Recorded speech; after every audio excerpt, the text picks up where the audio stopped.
আসসালামু আলাইকুম। সবাই কেমন আছেন? আশা করি সবাই ভালো আছেন। আজ আপনাদের জন্য নিয়ে এসেছি গল্পের দ্বিতীয় পর্ব। আশা করি গল্পটি আপনাদের ভালো লাগবে। তাহলে চলুন শুরু করা যাক। তাই কথা না বাড়িয়ে খাটের এক কোণে শুয়ে পড়ে। হঠাৎ মাইশা কেঁদে ওঠে। আমি ওকে কোলে নিয়ে রুমের মধ্যে হাঁটছি। হঠাৎ ফাহিম বলে, চোখের সামনে প্রাক্তনকে তার বউয়ের সাথে দেখে তোমার বুঝি খুব কষ্ট হচ্ছে? আচমকা এই কথা শুনে আমি দাঁড়িয়ে পড়ি। ব্যাপারটা কি হলো? আমি মনে মনে বলি, চোখের সামনে প্রাক্তনকে তার বউয়ের সাথে দেখলে অবশ্যই কষ্ট হয়। কথাটা উনি ভুল বলেনি, তবে উনি কি করে নিশ্চিত হলো নীলের সাথে আমার সম্পর্ক ছিল? আমি কিছু বলে ওঠার আগেই ফাহিম আবার বলে, আমি বুঝি প্রিয় মানুষকে হারানোর কতটা কষ্ট। তাই তোমার কষ্ট কিছুটা দূর করার জন্য তাকে তোমার চোখের সামনে থেকে সরিয়ে দেওয়ার ব্যবস্থা করছি। ততক্ষণে মাইশা ঘুমিয়ে গেছে। আমি ওকে শুইয়ে দিয়ে উনাকে বললাম, আপনি কি করে জানলেন নীলের সাথে আমার সম্পর্কের কথা, আর কি ব্যবস্থা করেছেন আপনি? ফাহিম বলে, স্বামীর কাছে অতি সহজে প্রাক্তন ছিল, সেটা মেয়েরা স্বীকার করে না। কিন্তু তুমি কেন করলে? আমি বললাম, আমি তো বলিনি যে নীল আমার প্রাক্তন ছিল। আর ওই যে আপনি বললেন আপনি আমার স্বামী, তাই স্বীকার করতেই পারি। ফাহিম বলে, ও আচ্ছা, তবে শোনো, শেষবারের মতো আমি আর ঈশা 3 মাস আগে রেস্টুরেন্টে গিয়েছিলাম। সেখানে তুমি নীলের সাথে ছিলে, তখন দেখেছি। আমি অবাক হয়ে বললাম, এক দেখাতে আমাকে মনে রেখেছেন? ফাহিম বলে, মনে রাখার মতো ঘটনা ঘটেছিল সেদিন, তাই মনে রেখেছি। আমি আরো অবাক হয়ে বললাম, কি ঘটেছিল মানে? বুঝলাম না, বুঝিয়ে বলেন। ফাহিম বলে, নীল তোমার মুখের উপর ফুলের তোড়াটা ছুঁড়ে না মারলে হয়তো সেদিনের তোমার অসহায় মুখটা মনে থাকতো না। ওনার কথা শুনে কষ্টে বুকটা ফেটে যাচ্ছে, তাই দেয়ালের দিকে কাত হয়ে শুয়ে পড়লাম, যাতে আমার কষ্টের সাক্ষী কেউ না থাকে। ওনার কথা শুনে অতীত মনের ভেতর চাগার দিয়ে উঠল। নীলের সাথে সম্পর্ক ছিল 1 বছরের, যদিও 1 বছর হওয়ার আগে থেকেই নীল আমাকে এড়িয়ে চলছে। 3 মাস আগে আমাদের সম্পর্কের 1 বছর হয়েছিল। সেদিন রেস্টুরেন্টে নীল আর আমি বসে আছি। নীল আসার পর থেকেই ফোন নিয়ে ব্যস্ত। আমি কোনো কথা বললে হ্যাঁ বলে যাচ্ছে। তারপর জোর করে ওর হাত থেকে ফোনটা টেনে নিতেই নীল রেগে যায়। নীল বলে, কোন অধিকারে আমার ফোন নিয়েছো? জানো না কারো পার্সোনাল জিনিসে হাত দিতে নেই? আমি বললাম, ফোনে কি এমন কাজ করছো যে আমি দেখতে পারবো না? নীল বলে, সব কথা তোমার জানার দরকার নেই। আর হ্যাঁ, তোমার সাথে সম্পর্ক সামনের দিকে এগোনো যাবে না। আমি তো ওর কথা শুনে অবাক হয়ে গেলাম। ভেবেছিলাম ও মজা করছে। তারপর আমি সিরিয়াসলি বললাম, কেন, তুমি কি আমাকে ভালোবাসো না? নীল তার উত্তর না দিয়ে বলে, আমি বিদেশে চলে যাচ্ছি। এমন সময় নীলের ফোনে কল আসায় সে রেস্টুরেন্ট থেকে বের হয়ে যাবে। তখনই ওর হাত ধরে ফুলের তোড়া দিয়েছিলাম, কিন্তু ও কি করলো, অনেক লোকের সামনে আমাকে অপমান করে চলে গেল। আজকে কথাগুলো মনে পড়তেই আবার কষ্ট হচ্ছে। কিছুক্ষণ কেঁদে নিজের কষ্ট হালকা করলাম। একসময় ঘুমিয়ে পড়লাম। সকালে ঘুম থেকে উঠে ফ্রেশ হয়ে শাশুড়ি মায়ের সাথে সকালে নাস্তা বানাতে তাকে সাহায্য করছি। তখনই বাচ্চার কান্নার শব্দ শুনে রুমে আসতে ফাহিম বলে, রুমে আসতে এতক্ষণ সময় লাগে? কানে শুনতে পাও না নাকি যে ও কান্না করছে? আমি বললাম, আমি তো কাজ করছিলাম। ফাহিম বলে, কি যে কাজ করো জানা আছে আমার। বাচ্চা সামালতে পারে না, তার আবার বড় বড় কথা। ওনার কথার উত্তর না দিয়ে মাহিরাকে কোলে নিলাম। সাথে সাথে ওর কান্না বন্ধ হয়ে গেল। আমি মাহিরাকে নিয়ে রুম থেকে বেরোতে যাব, তখনই উনি বলে, এই মেয়ে, এই তুমি নিজেকে কি খুব চালাক মনে করো? হ্যাঁ, মাহিরাকে নিয়ে চলে গেলে একটু পর মাইশা কাঁদবে, তাতে আমার ঘুম হবে না, তাই মাইশাকে রেখে যাচ্ছ। আমি বললাম, না মানে, ও তো ঘুমোচ্ছে। ফাহিম বলে, ও ঘুমোচ্ছে বলে কি ওকে দেখতে হবে না? যদি আমার মেয়েদের দায়িত্ব নিতে না পারো, তাহলে বাড়ি থেকে বিদায় হও। কোনো সৎ মা আজ পর্যন্ত ভালো হয়নি, আর এ যুগে উনি আসছে, যত সব। আমি ওনার কথা শুনে বাচ্চা দুটোকে কোলে নিয়ে রুম থেকে বেরিয়ে গেলাম। সকাল সকাল ওনার খারাপ ব্যবহার, আবার এদিকে নীলের মুখ দেখা, মনে হচ্ছে আমার কলিজায় কেউ যেন ছুরি ধরে আছে। নিজের চোখের জল আর ধরে রাখতে পারলাম না। এদিকে মীরা ঘুম থেকে উঠে আমার কাছে এসে আমার চোখে পানি দেখে বলে, আপু, তুই কান্না করছিস কেন? আমি বললাম, আরে না, চোখে মনে হয় কি যেন পড়েছে। মীরা বলে, মিথ্যে বলছিস তুই, ফাহিম ভাইয়া নিশ্চয়ই তোকে কিছু বলেছে, তাই তো? আমি চুপ করে রইলাম, কিছু বললাম না। মীরা বলে, কেন শুধু শুধু এই বিয়েটা করলি? আমি বাচ্চাদের দেখিয়ে বললাম, এই যে দেখছিস 2টি ফুল, তুই তো জানিস ছোট বাচ্চা দেখলেই আমার কোলে নিতে ইচ্ছে করে, আর আমি তাকেও দেখিয়ে দিতে চাই যে আমিও ভালো আছি। মীরা বলে, সে কে ছিল? আমি বললাম, বাদ দে, তুই একটু ওদের কাছে বস, আমি একটু কাজ শেষ করে আসছি। মীরা বলে, আচ্ছা। এমন সময় কলিং বেলের শব্দ শুনে শাশুড়িমা দরজা খুলে দেয়। আমি সেদিকে ধ্যান না দিয়ে নিজের কাজে মন দেই।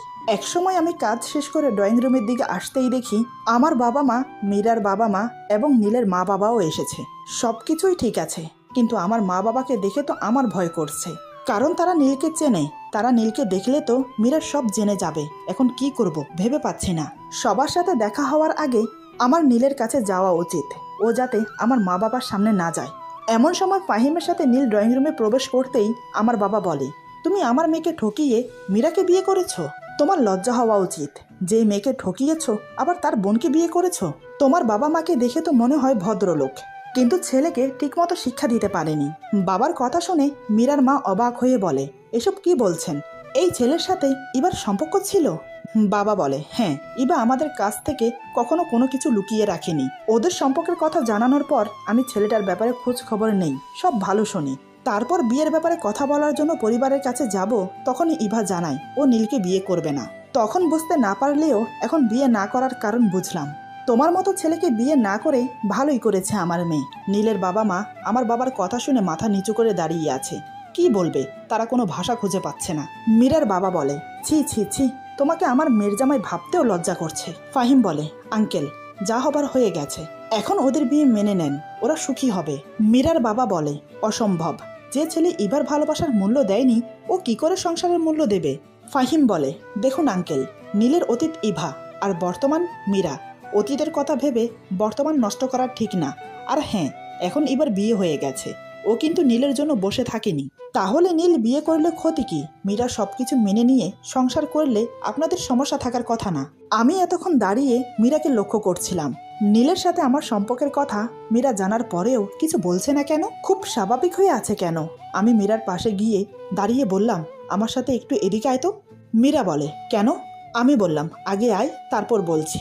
তারপর মীরাকে নিয়ে আমার রুমে এসে জিজ্ঞেস করলাম, নীলের সাথে কি তুই সংসার করতে চাস? মীরা বলে, হ্যাঁ চাই, ওকে আমি ভালোবাসি। আমি বললাম, আমার সাথে নীলের সম্পর্ক ছিল, সেটা তোকে বলে তোদের মধ্যে কোনো ঝামেলা করতে চাইনি।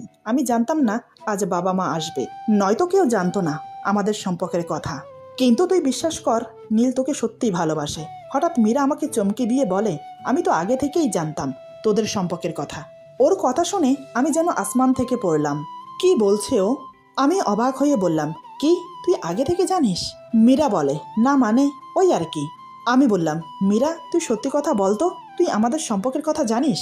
আমার কথা শুনে মীরা চেঁচিয়ে বলে, হ্যাঁ হ্যাঁ জানতাম, তোর সাথে নীলের সম্পর্ক ছিল। নীলকে একদিন কলেজে দেখেছি, তারপর থেকে ওকে ভালো লাগতে শুরু করে। তখন থেকে মনে মনে ঠিক করি, যেভাবে হোক নীলকে আমার করে ছাড়বো। কিন্তু ও কিছুতেই আমার সাথে সম্পর্কে রাজি হচ্ছে না। তাই আমি সুইসাইড করতে যাই, তখন নীল বাধ্য হয়ে রাজি হয়।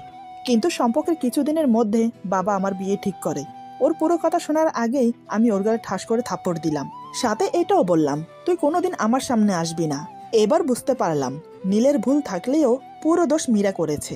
শুধু শুধু নীলকে সবাই খারাপ ভাবছে, এটা হতে দেওয়া যাবে না। তাই মীরাকে নিয়ে ড্রয়িং রুমে সবার সামনে গিয়ে বললাম, নীলের কোনো দোষ নেই, একটা ভুল বোঝাবুঝির জন্য এসব হয়েছে। তোমরা কেউ নীলের সাথে খারাপ ব্যবহার করো না। মা বলে, কি এমন ভুল বোঝাবুঝি হয়েছিল যে তোর সাথে সম্পর্ক ভেঙে দিয়েছে? আমি বললাম, মা থাক না এসব, নীলের সাথে সম্পর্ক ওটা পুরনো কথা। এখন আমার সংসার হয়েছে, দুটি বাচ্চা আছে, সব মিলিয়ে আমি খুব সুখে আছি। নীলের মা বাবার উদ্দেশ্যে বললাম, আঙ্কেল আন্টি, আপনারা ওদের বিয়ে মেনে নেন, মীরা আপনাদের বাড়ির খুব ভালো বউ হবে। নীলের বাবা বলে, আমি আমার ছেলের হয়ে সবার কাছে ক্ষমা চাচ্ছি, ও যে দোষ করেছে। আমি বললাম, ব্যাস, আর কিছু বলতে হবে না, কারোর কোনো দোষ নেই, সব ভাগ্যের দোষ। মীরার বাবা বলে, আচ্ছা মা, তোর কথা মেনে নিয়ে ওদের বিয়ে মেনে নিলাম। তারপর সবাই চা নাস্তা করে চলে যাচ্ছে, ঠিক তখনই নীল আমাকে ডেকেছিল। কিন্তু আমি কথা না বলে নিজের রুমে এসে খুব কাঁদলাম। কেন মীরা আমার ভালোবাসার মানুষকে কেড়ে নিল? ওর কি ক্ষতি করেছিলাম আমি? ও আমার সাথে এমন করলো কেন? মীরার কথাগুলো এখনো আমার কানে বাজছে। খুব কষ্ট হচ্ছে, নিজের আপন মানুষ এভাবে ঠকালো। এমন সময় আমার কাঁধে কারোর হাত রাখার অনুভূতি পেয়ে পেছনে তাকিয়ে দেখলাম, দেখি উনি বাচ্চাদের কোলে নিয়ে দাঁড়িয়ে আছে। ফাহিম বলে, যা হবার হয়ে গেছে, এখন থেকে তুমি নতুন জীবন শুরু করবে, দুটি মেয়ের মা তুমি, সেটা ভুলে যেও না। এই বলে মাহিরা মাইশাকে আমার কোলে দিয়ে চলে গেল। আমি মেয়েদের কপালে চুমো দিয়ে আমার বুকের সাথে জাপটে ধরলাম। সত্যি বলতে বাচ্চাগুলো বুকে আসতেই সব দুঃখ কষ্ট যেন এক নিমেষেই উধাও হয়ে গেল। সারাদিন বাচ্চাদের নিয়ে আর শাশুড়ি মায়ের সাথে আড্ডা দিয়ে কাটলো। রাতের দিকে উনি অফিস থেকে ফিরলে সবাই একসাথে বসে ডিনার করে নিলাম। মা খাওয়া দাওয়া করে নিজের রুমে চলে গেল। আমি বাচ্চাদের ঘুম পাড়াতে ব্যস্ত হয়ে পড়লাম। ফাহিম বারান্দায় দাঁড়িয়ে আছে। একসময় বাচ্চাদের ঘুম পাড়িয়ে আমিও বারান্দায় গেলাম। বারান্দায় গিয়ে দেখি উনি সিগারেট খাচ্ছে। এই দুদিনে ওনাকে দেখে এটা বুঝলাম উনি খুব সিগারেট খায়। আমি বললাম, একটার পর একটা সিগারেট খেয়ে কি নিজেকে মহাপুরুষ মনে করেন? ঘরে দুটি বাচ্চা আছে, সেদিকে কোনো খেয়াল নেই। ফাহিম বারান্দায় দাঁড়িয়ে সিগারেট টেনে যাচ্ছে। হঠাৎ আমার কথা শুনে পেছনে ঘুরে তাকাতেই ওর হাত থেকে সিগারেট নিয়ে ফেলে দিলাম। এটা দেখে ফাহিম খুব রেগে যায়। ফাহিম বলে, তুমি এটা কি করলে? এখন এত রাতে সিগারেট কোথায় পাবো? আর মাত্র একটা সিগারেট আছে। আমি বললাম, যা করেছি বেশ করেছি, এখন রুমে গিয়ে ঘুমান। ফাহিম বলে, মুডটাই খারাপ করে দিল। আমি বললাম, আপনার মুড ভালো থাকে নাকি? সবসময় তো দেখি গোমরা মুখ নিয়ে ঘুরে বেড়ান। ফাহিম বলে, যতক্ষণ সিগারেটের ধোঁয়া উড়িয়ে ঈশাকে ভুলে থাকি ততক্ষণ আমার ভালো লাগে। আমি বললাম, আচ্ছা সত্যি কি ভুলে থাকা যায়? সারাদিন ভুলে থাকলেও দিন শেষে কিন্তু তাকে মনে পড়বেই, কিন্তু কেন এমন হয়? ফাহিম বলে, সব নিয়তির খেলা। আমি বললাম, বড় নিষ্ঠুর এই নিয়তি, আপন জনকেও চিনিয়ে দেয়। ফাহিম বলে, শোনো। আমি বললাম, বলেন। ফাহিম বলে, চিঠিটা পড়ো। আমি বললাম, মুখে বললেই তো পারেন, আবার চিঠি লেখার কি দরকার ছিল? ফাহিম বলে, বেশি কথা বলো না, এই বলে আমার হাতে চিঠিটা ধরিয়ে দেয়। আমি একটু অবাকই হলাম। তারপর বারান্দার লাইট অন করে চেয়ারে বসে চিঠিটা পড়া শুরু করলাম। ইভা, আমি জানি না কি করে বললে তুমি আমাকে ক্ষমা করবে, তবুও প্রথমে বলছি, আমাকে ক্ষমা করে দাও। আমি চেয়েছিলাম তোমাকে মীরার ব্যাপারে বলতে, কিন্তু অনেক দেরি হয়ে যায়। তোমাকে ভালোবাসি না, ভালো লাগা ছিল, সেটা মীরা আমাকে বারবার বুঝিয়েছে। তবে আমি তোমাকে ভালোবাসি, সেটা মীরাকে বিয়ে করার পর বুঝেছি, এবং মীরা তোমার খালাতো বোন সেটা বিয়ের পর জেনেছি। মীরা তোমার মতো করে আমাকে বুঝতে পারে না, তোমার মতো ও কোনোদিন ভালোবাসতে পারবে না। তুমি বিশ্বাস করো, আমি মীরাকে ইচ্ছে করে বিয়ে করিনি। সারা দিন রাত আমাকে কল করে আমাকে পাগল করে দিয়েছে। তোমাকে দেখে আমার খুব কষ্ট হয়, অনেক বেশি। 2 দিন তোমার বাসায় ছিলাম, আমার যে কতটা কষ্ট হয়েছে তা তোমাকে বলে বোঝাতে পারবো না। তোমাকে আর কিছু বলার ভাষা নেই আমার, শুধু বলবো তুমি আমার মতো বেমানের জন্য কষ্ট পেও না, নিজের সংসার নিয়ে ভালো থাকো। ইতি। চিঠিটা পড়তে পড়তে আমার চোখ থেকে টপ টপ করে পানি পড়ছে, চিৎকার করে কাঁদতে ইচ্ছে করছে। কেন আমার সাথে এমন হলো? কখনো কারোর ক্ষতি করিনি আমি, তাহলে আমার মনকে ক্ষত বিক্ষত করলো কেন? এমন সময় ফাহিম আরেকটা সিগারেট খাচ্ছে, হঠাৎ সেটা ছিনিয়ে নিয়ে মুখে দিলাম। সিগারেটে একটা টান দিতে না দিতেই কাশতে কাশতে আমার দম বন্ধ হয়ে আসলো। এটা দেখে ফাহিম আমার হাত থেকে সিগারেট কেড়ে নিয়ে বলে, ইভা, তুমি কি পাগল হলে? জানো না সিগারেট কতটা ক্ষতিকর? আমি কান্না করতে করতে বললাম, আপনিও তো খান, আপনার কিছু হয় না? ফাহিম বলে, আমি আর তুমি এক না। আমি বললাম, কিন্তু কষ্টগুলো তো কিছুটা এক। ফাহিম কি বুঝে আমার হাত ধরে রুমে এনে বাচ্চাদের দেখিয়ে বলে, আমাদের সব কষ্ট ভুলিয়ে দেবে, এই যে দেখছো এই 2টি ফুল। বাচ্চাদের মুখের দিকে তাকাতেই আমি শান্ত হয়ে গেলাম। আমি বললাম, আরে আমি তো ভুলেই গিয়েছিলাম, আমি যে মা, সন্তানদের জন্য মায়েদের সব কষ্ট ভুলে থাকতে হয়। আমি আর কারোর জন্য কষ্ট পাবো না। চোখের পানি মুছে রান্নাঘরে চলে গেলাম। তারপর দুধ হালকা গরম করে ফিটারে ভরে রুমে আসতেই ফাহিম আমাকে দেখে হাসছে। এই 2 দিন এই বাড়িতে এসেছি, আজ এই প্রথম ওনার মুখে হাসি দেখলাম। হাসলে কি সুন্দর লাগে ওনাকে। আমি বললাম, আপনি হাসছেন কেন? ফাহিম বলে, ঘড়ি দেখেছো? রাত 2টো বাজে। এখন তুমি ওদের জন্য দুধ গরম করে এনেছো, কিন্তু ওরা তো ঘুমোচ্ছে। আমি বললাম, ওদের খিদে লেগেছে, মায়েরা জানে কখন সন্তানের খিদে পায়, বুঝেছেন? এতে হাসি পাওয়ার কিছু হয়নি। ফাহিম বলে, তাই বুঝি, দেখি তো ওদের খিদে লেগেছে নাকি। আমি কোনো কথা না বলে ওদের মুখে ফিটার ধরতেই ওরা দিব্যি দুধ খাচ্ছে। ফাহিম ভ্রু কুঁচকে তাকিয়ে আছে। আমি বললাম, দেখলেন তো, মায়েরা বুঝতে পারে কখন সন্তানের খিদে পায়। ফাহিম বলে, সাথে এটাও বুঝলাম যে তুমি অনেক ভালো। আমি বললাম, আপনি ঘুমান, সকালে অফিসে যেতে হবে। ফাহিম বলে, এই বলে সে ঘুমিয়ে পড়ে। বাচ্চাদের খাইয়ে দিয়ে আমিও ঘুমিয়ে পড়লাম। রাতে প্রচণ্ড গরম লেগেছে। সকালে ঘুম থেকে উঠে দেখি পুরো শরীর ঘামে চুপচুপ করছে আর খুব অস্বস্তি লাগছে। তাই সকাল সকাল গোসল করেছি। ড্রেসিং টেবিলের সামনে দাঁড়িয়ে শাড়ির কুচি ঠিক করছিলাম। তখনই ফাহিম ফ্রেশ হয়ে রুমে এসে আমাকে দেখে। আমাকে দেখা মাত্রই হঠাৎ আমার গালে ঠাস করে থাপ্পড় লাগিয়ে দেয়। আমি কিছু বুঝে ওঠার আগেই শাড়ির আঁচল ঘাট থেকে ফেলে দিয়ে আমাকে ধাক্কা মারলো। তখনও পুরোপুরি শাড়ি পরা হয়নি আমার, তাই ধাক্কা খাওয়ার সাথে সাথে শাড়িতে পা পেঁচিয়ে পরে গিয়ে কপালটা ঠুকে গেল খাটের পায়ার সাথে। ব্যথায় মুখ থেকে স্পষ্ট সুরে বেরিয়ে এলো, উফ। এদিকে কপালটা সাথে সাথে ফুলে গেল আর গালে 5 আঙ্গুলের দাগ বসে গেল। আমি কোনো রকম শাড়িটা শরীরের সাথে জড়িয়ে উঠে দাঁড়ালাম। ফাহিম বলে, আমার উপর স্বামীর অধিকার দেখাবে না এবং আমার রুমের কোনো কিছুতে আমার অনুমতি ছাড়া হাত দেবে না। সেটা নিশ্চয় বিয়ের প্রথম দিন বলে দিয়েছিলাম তোমাকে, তাহলে কোন সাহসে এই শাড়ি পরেছ? আমি ছলছল নয়নে ওনার দিকে তাকিয়ে বললাম, না মানে? ফাহিম বলে, না মানে কি? হ্যাঁ, তোমাকে বিয়ে করেছি শুধুমাত্র আমার মেয়েদের মায়ের স্নেহ ভালোবাসা দিয়ে বড় করতে, দামি শাড়ি পরে সেজেগুজে বসে থাকার জন্য না। আমি বললাম, আমার কথাটা শুনুন। ফাহিম বলে, তোমার কি কথা শুনবো? ঈশার সাথে আমার 5 বছরের সম্পর্ক ছিল, সেখানে তুমি এসে ওকে ভুলিয়ে দিতে পারবে না। আর কোনোদিন যেন না দেখি ঈশার শাড়ি বা গহনা পরতে। আমি বললাম, আমি জানতাম না এটা ঈশা আপুর শাড়ি। ফাহিম বলে, জানো না মানে কি? মিথ্যা বলার জায়গা পাও না? আলমারিতে আমার আর ঈশার জামা কাপড় ছাড়া আর কারো জামা কাপড় নেই। তাহলে? আমি বললাম, সত্যি বলছি, বিয়ের সময় যে কয়টা শাড়ি দিয়েছেন সেগুলো ওয়ার্ড্রবের ভেতরে রেখেছি, সেখান থেকে এই শাড়িটা নিয়েছি। আলমারি থেকে কোনো শাড়ি বের করে নিয়ে আমি ভেবেছিলাম এটাও হয়তো আপনি দিয়েছেন। বিয়ের পর বাবার বাড়িতে যাওয়া হয়নি, তাই আমার কোনো জিনিস নিয়ে আসতে পারিনি, নয়তো এই শাড়ি পরতে হতো না। ফাহিম বলে, মায়ের থেকে শাড়ি নিতে পারোনি? আমি বললাম, মা ঘুমাচ্ছিল আর বৃষ্টিতে আমার শাড়ি শুকায়নি। ফাহিম যত সব বলে অফিসে চলে যায়। উনি চলে যাওয়ার পর আমি ডুকরে কেঁদে উঠি। সত্যি বলতে ঈশা আপুর শাড়ি পরে নিজেকে অপরাধী মনে হচ্ছে। আমার জন্য উনি আজকে আবার কষ্ট পেল। হয়তো বিশ্বাস করেনি যে আমি জেনে বুঝে শাড়ি পরিনি। ভাগ্য এতটাই খারাপ যে মনে হচ্ছে কারোর ভালোবাসা পাবো না। নিজের কষ্ট নিজের মধ্যে রেখে মাকে কল দিলাম। কল রিসিভ হতেই আমি বললাম, হ্যালো মা। মা বলে, কি রে, কি হয়েছে তোর? আমি বললাম, কই কিছু না তো, তুমি কাউকে দিয়ে আজকেই এখনই আমার সব জিনিস পাঠিয়ে দাও। মা বলে, আচ্ছা দেব, কিন্তু তোর কি হয়েছে? কণ্ঠটা কেমন যেন লাগছে। আমি বললাম, মা কিছু হয়নি, বাসার সবাই ভালো আছে? মা বলে, হ্যাঁ আছে। আমি বললাম, এখন রাখছি, পরে কথা হবে। এই বলে ফোন কেটে দিলাম। মায়ের সামনে বেশি কথা বললে নিজের কষ্ট চেপে রাখতে পারতাম না, কিন্তু মা ঠিক বুঝে গেছে আমার কষ্ট হচ্ছে। এদিকে আমার চোখের পানি দেখে মাহিরা কেঁদে ওঠে। ওর কান্না দেখে আমি চোখ মুছে ওকে কোলে নিয়ে বললাম, আমার শোনা মা, কাঁদে না, দেখো তোমার মা হাসছে, তুমি আমার ভালো মেয়ে তো, হাসো। মাহিরার সাথে কথা বলতে বলতে মাইশাও ঘুম থেকে উঠে গেছে। বাচ্চাদের শাশুড়ি মায়ের কাছে দিয়ে দুধ গরম করে ওদের খাইয়ে দিতে দিতে মা আমার সব জিনিস পাঠিয়ে দিয়েছে। ঈশা আপুর শাড়ি চেঞ্জ করে নিজের একটা 3 পিস পরে নিলাম। উনি সকালে না খেয়ে অফিসে চলে গেছেন। হয়তো সারাদিন রাগ করে কিছু খাইনি, আমার ভুলের জন্য উনি শাস্তি পাচ্ছেন, তাই আমিও না খেয়ে আছি।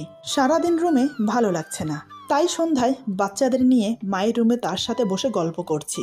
এমন সময় ফাহিম বাড়িতে ফিরে কাউকে দেখতে না পেয়ে ডাকতে শুরু করে, মা, ও মা, কোথায় তুমি? মা বলে, সন্ধ্যাবেলায় কি এই বাড়িতে ডাকাত পড়েছে যে তুই চিল্লাপাল্লা শুরু করেছিস? ফাহিম বলে, বাসা পুরো ফাঁকা ফাঁকা লাগছে কেন? আর সবাই কোথায়? মা বলে, আমার রুমে আছে, চলে আয়। মায়ের রুমে আমাকে দেখে বিছানার উপর অনেকগুলো শপিং ব্যাগ রেখে বলে, ব্যাগে কয়েকটা ড্রেস আছে, সেগুলো দেখে নাও, পছন্দ হয় কিনা, নয়তো চেঞ্জ করে আনবো। আমি মাকে উদ্দেশ্য করে বললাম, মা, আপনার ছেলেকে বলে দেন আমার ড্রেস লাগবে না। মা বলে, তোরা তোদের রুমে গিয়ে যত ইচ্ছে ঝগড়া কর, আমার রুম থেকে এখন যা। আমি বললাম, মা, আমি আপনার কাছে ঘুমাবো। আমার কথাটা শুনে ফাহিম বাচ্চাদের কোলে নিয়ে নিজের রুমে চলে গেল। অমনি আমার মেয়েরা কান্না শুরু করে দিল। শাশুড়ি মা মুচকি হেসে শপিং ব্যাগগুলো আমার হাতে ধরিয়ে দিয়ে রুমে পাঠিয়ে দিল। সকালে আমাকে রাগ দেখিয়ে অনেকগুলো কথা শোনালো, থাপ্পড় মেরে ধাক্কা পর্যন্ত মেরে ফেলে দিল। তাই আমিও এখন একটু রাগ দেখাবো। এইসব ভেবে রুমে গিয়ে শপিং ব্যাগগুলো বিছানার উপর ছুঁড়ে মেরে ওনাকে বললাম, দামি শাড়ি পরে সেজেগুজে বসে থাকার কোনো ইচ্ছে নেই আমার। আমার অনুমতি ছাড়া আমার জন্য কোনো জিনিস কখনো আনবেন না।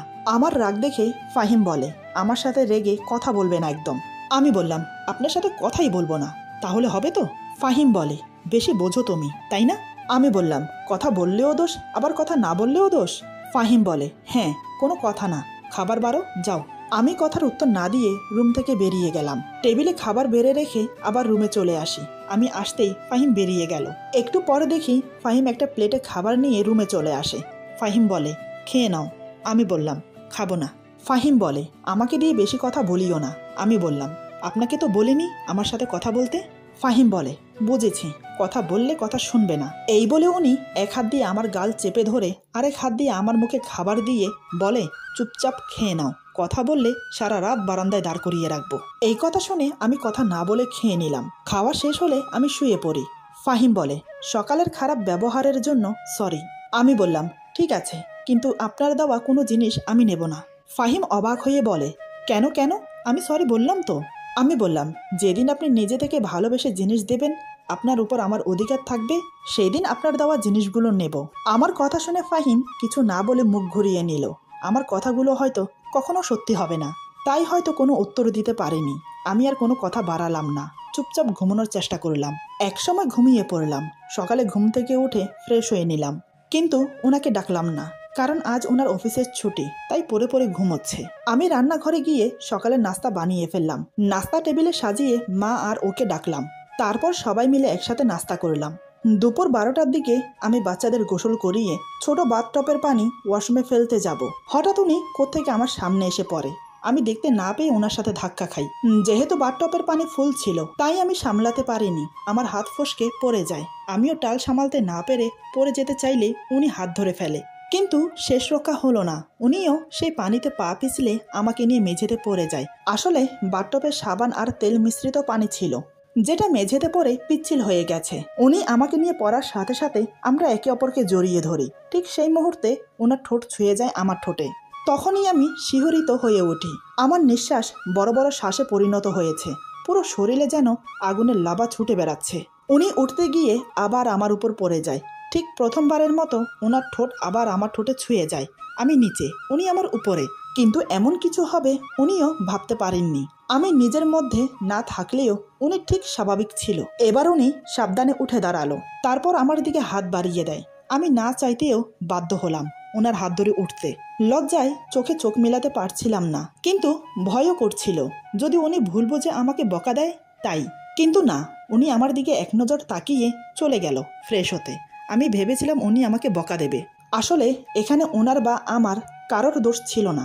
যা হয়েছে এটা একটা অ্যাক্সিডেন্ট ছিল, তাই হয়তো উনি আমাকে কিছু বলেননি। উনি ফ্রেশ হয়ে বেরিয়ে রেডি হয়ে নামাজ পড়ার জন্য মসজিদে চলে গেল।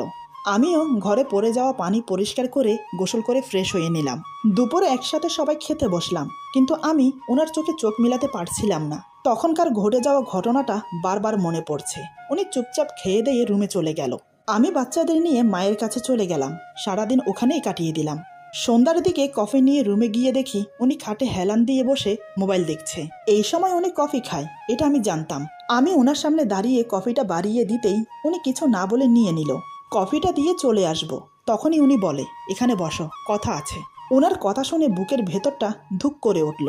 না জানি কি বলার জন্য বসতে বলছে।